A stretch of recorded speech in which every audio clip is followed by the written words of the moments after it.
சிவகாமியின் சபதம். பாகம் 3. பிக்ஷுவின் காதல். அத்தியாயம் 32. ரத்தம் கசிந்தது. மாமல்லர் கீழே விழுந்து விடுவாரே என்ற பயத்தினால் பரஞ்சோதி அவருடைய கரத்தை பிடித்துக் கொண்டார். இருவரும் பேச நாவழாமல் ஆயனரை பார்த்து கொண்டே நின்றார்கள். மீண்டும் ஆயனர், பல்லவகுமாரா, சிவகாமி எங்கே? என் செல்வ கண்மணி எங்கே? ஆயன சிற்பியின் அருமை குமாரி எங்கே? மகேந்திர பல்லவரின் ஸ்வீகார புத்திரி எங்கே? பரதகண்டத்திலேயே இணையற்ற நடன கலாராணி எங்கே?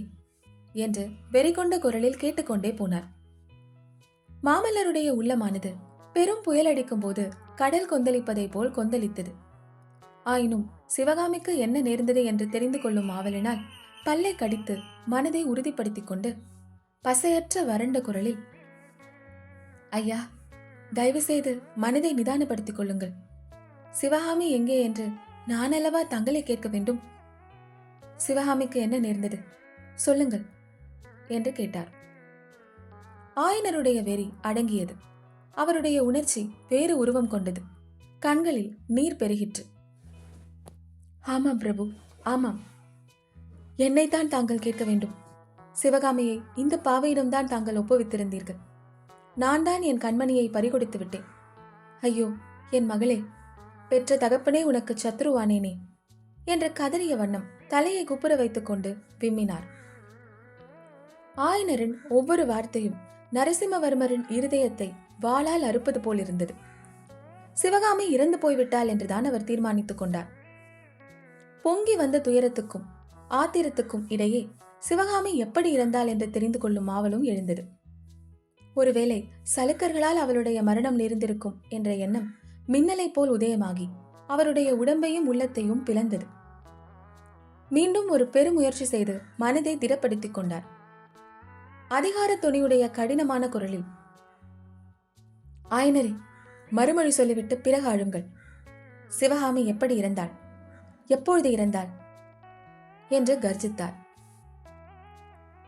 என்ன, என் கண்மணி இறந்து விட்டாளா என்று அலறிக்கொண்டு படுத்திருந்த ஆயனர் எழுந்து நிற்க முயன்றார். அவர் கால் தடுமாறியது. பயங்கரமாக வீறிட்டுக் கொண்டு தொப்பென்று தரையில் விழுந்தார்.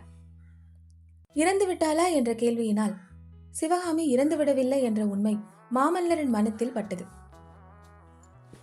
ஆயனர் அப்படி நிற்க முயன்று விழுந்த பொழுது அவருடைய காலில் ஊனம் என்னும் விவரமும் மாமல்லருக்கு தெரிந்தது. இதனால் அவர் கல்லாக செய்து கொண்டிருந்த மனமும் கனிந்தது. ஐயா, தங்களுக்கு என்ன என்று கேட்டுக்கொண்டே ஆயனரின் அருகில் வந்து உட்கார்ந்தார். ஐயா, தங்கள் கால் முறிந்திருக்கிறதே, எப்படி நேர்ந்தது என்று இரக்கத்தோடு வினவினார். மலையிலிருந்து விழுந்து கால் முறிந்தது. என் கால் முறிந்தால் முறியட்டும். சிவகாமி இறந்து விட்டதாக சொன்னீர்களே, அது உண்மைதானா என்று ஆயனர் கேட்டார். ஐயா, சிவகாமியை பற்றி எனக்கு ஒன்றுமே தெரியாது. போர்க்களத்திலிருந்து நேராக வருகிறேன். நீங்களும் சிவகாமியும் காஞ்சியில் சௌக்கியமாக இருப்பதாக எண்ணியிருந்தேன். நீங்கள் எப்படி இங்கே வந்தீர்கள்? சிவகாமியை எப்பொழுது பிரிந்தீர்கள்? அவள் இறந்து போய்விடவில்லை அல்லவா என்று மிகவும் அமைதியான குரலில் பேசினார் மாமல்லர். இதற்கு மாறாக அலறும் குரலில், ஐயோ, சிவகாமி இறந்து போயிருந்தால் எவ்வளவோ நன்றாக இருக்குமே என்றார் ஆயனர். ஐயா, சிவகாமிக்கு என்னதான் இருந்தது? ஐயோ, எப்படி அதை சொல்வேன்? எல்லாம் இந்த பாவியினால் வந்த வினைதான்.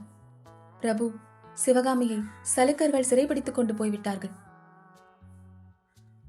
என்ன என்ன என்று மாமல்லர் கேட்ட துணியில் உலகத்திலேயே கண்டும் கேட்டும் இருக்காத விபரீதம் நடந்துவிட்டதென்று அவர் எண்ணியது புலனாயிற்று. ஆம் பிரபு, சிறைப்பிடித்துக் கொண்டு போய்விட்டார்கள். தாங்கள் சலுக்கர்களை தொடர்ந்து போனதை பற்றி கேள்விப்பட்ட பொழுது சிவகாமியை விடுவித்துக் கொண்டு வருவீர்கள் என்று நம்பியிருந்தேன்.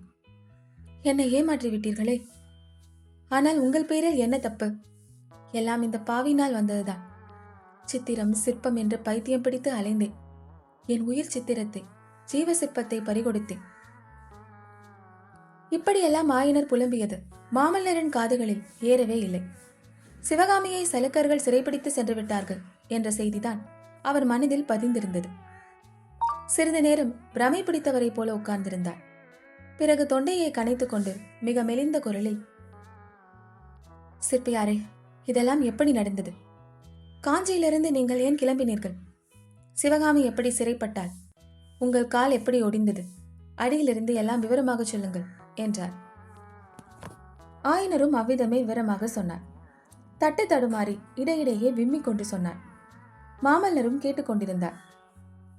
அச்சமயம் உரையிலிருந்து எடுத்த கத்தியை அவர் கையில் வைத்துக் கொண்டிருந்தார். கத்தியின் கூரிய விளிம்பை அவர் இடக்கை விரல்கள் தடவி கொண்டிருந்தன. அவ்வாறு தடவிய பொழுது விரல்களில் சில கீறல்களும் ஏற்பட்டன. அந்த கீறல்களில் கசிந்த ரத்தம் சொட்டு சொட்டாக தரையில் சொட்டி குட்டையாக தேங்கியது.